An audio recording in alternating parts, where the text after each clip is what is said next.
एक ऐसा surgical procedure होता है जिसमें आपके आउटर ईयर के पीछे मौजूद मैस्टॉइड बोन के किसी पोर्शन को काट के रिमूव किया जाता है।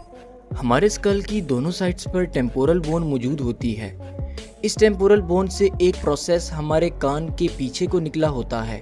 इस प्रोसेस को मैस्टॉइड प्रोसेस या मैस्टॉइड बोन कहा जाता है। आप इस बोन को अपने कान के पीछे हाथ लगाने पर महसूस भी कर सकती हैं। ये मैस्टॉइड बोन स्कल के अंदर हमारे इंटरनल ईयर के इर्द गिर्द तक प्रेजेंट होती है और हमारे इंटरनल ईयर को प्रोटेक्शन प्रोवाइड करती है।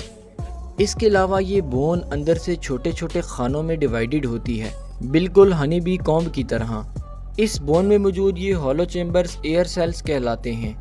ये एयर सेल्स एयर प्रेशर को रेगुलेट करते हैं, जिसकी वजह से इंटरनल ईयर अपना फंक्शन ठीक से परफॉर्म कर पाता है और हम आवाज़ों को अच्छे से सुन पाते हैं। लेकिन बाज़ औक़ात किसी इन्फेक्शन वगैरह की वजह से इस बोन में मौजूद एयर सेल्स इन्फ्लेमेशन की वजह से पस से भर जाते हैं या फिर बोन डिज़ोल्व होकर लार्जर होलो चैम्बर्स में तब्दील होती जाती है, जिससे पेशेंट को कान में शदीद दर्द, कान के पीछे स्वेलिंग और हेयरिंग डिफ़िकल्टीज़ जैसे सिम्टम्स ज़ाहिर होते हैं। इस कंडीशन को वक्त पर ट्रीट करना ज़रूरी होता है, अदरवाइज़ ये इन्फेक्शन स्कल के अंदर फैलकर ज़्यादा बड़ी कॉम्प्लिकेशंस कॉज कर सकता है, जैसा कि मेनिंजाइटिस वगैरह।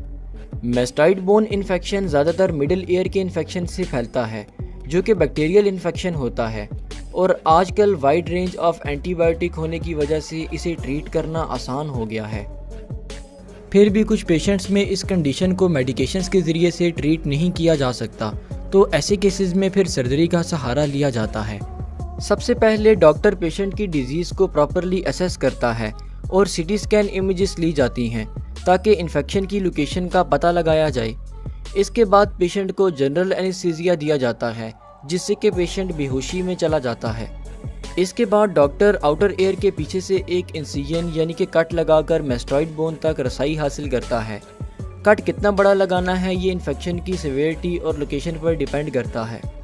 इसके बाद डॉक्टर अपने सर्जिकल इंस्ट्रूमेंट्स की मदद से मैस्टॉइड बोन के इन्फेक्टेड टिश्यू तक पहुंचता है और फिर उनको काट कर रिमूव कर देता है।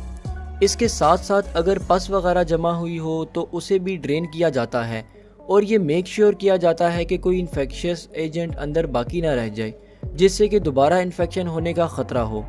जब सर्जन डिजीज्ड मटेरियल यानी कि इन्फेक्टेड पार्ट को रिमूव कर देता है तो फिर इंसिजन्स को सुचर्स की मदद से क्लोज कर दिया जाता है और पेशेंट को रिकवरी एरिया में शिफ्ट कर दिया जाता है, जहां पर पेशेंट कुछ वक्त के लिए अंडर ऑब्जर्वेशन रहता है। इसके बाद पेशेंट को मेडिसिन वगैरह देकर घर भेज दिया जाता है। आज के लिए इतना ही, मिलते हैं अपनी नेक्स्ट वीडियो में। तब तक के लिए मुझे इजाज़त दें। शुक्रिया, अल्लाह हाफिज़।